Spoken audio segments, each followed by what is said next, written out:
Hey, thanks for checking out the Crispy Marshwiggle. Every Friday, we release a new mini essay with thoughts on everyday life and wonder in the world God has made. If you would like to see these words in front of you and read them for yourself, you can visit my Substack and subscribe for free.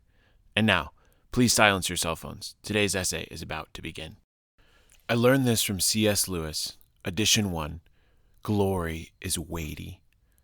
Do you want glory?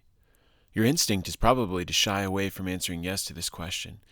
Images dance in our heads of vain and ambitious Romans, bloodthirsty Mongols, and zealous emperors like Alexander and Napoleon.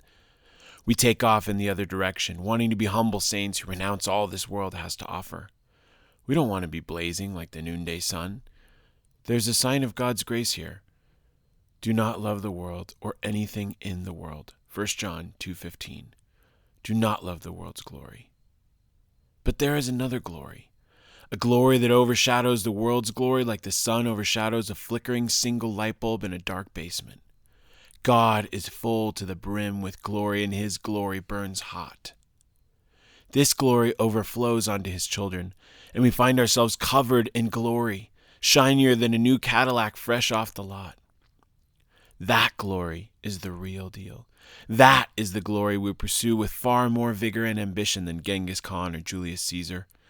Their glory was paltry, piddling, and petty. It is small potatoes compared to the overwhelming feast of the glory of God. Those men didn't have an outsized desire for glory that needed to be zapped down to meager levels. They set their sights way too low. C.S. Lewis describes creatures of such ambition as those who go on making mud pies in a slum because they cannot imagine what is meant by the offer of a holiday at the sea, the weight of glory. They should have gone after the glory that comes from God and doubled their zeal in doing so. Lewis planted this biblical idea in my head, and I cannot root it out, nor will I try to. If you would like to get it in your head, read this. Those of my readers who are familiar with Lewis probably noticed that I simply shuffled the Lewis title as my header for this lesson. I plead guilty on all counts. I neither invented the concept of seeking the right kind of glory, that would be God, nor developed this articulation. You'll find quite a bit of that in these essays. Lewis is a proud member of my headspace and has been particularly helpful in this subject of glory. We glorify God as those who point to something far more grand and wondrous than we could ever express, directing people to look at him in all his splendor.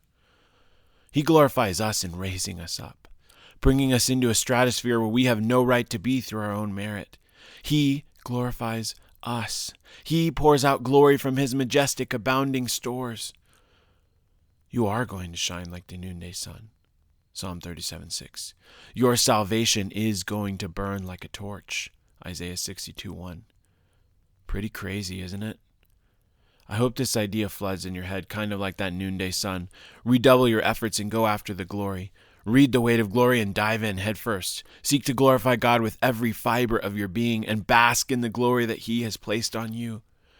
If you do not know this God or this glory, you need it. This is life and death. Repent and believe. Stop making mud pies. Go after some real glory. Thanks for listening. If you enjoyed what you heard, or if you thought it was one of the craziest things ever, please share it with a friend. You can also follow me on Instagram and X, the artist formerly known as Twitter. Don't forget to subscribe. It helps me out a ton. Take some time to wonder at God's world, and we will see you next Friday for another edition of the Crispy Marshwiggle.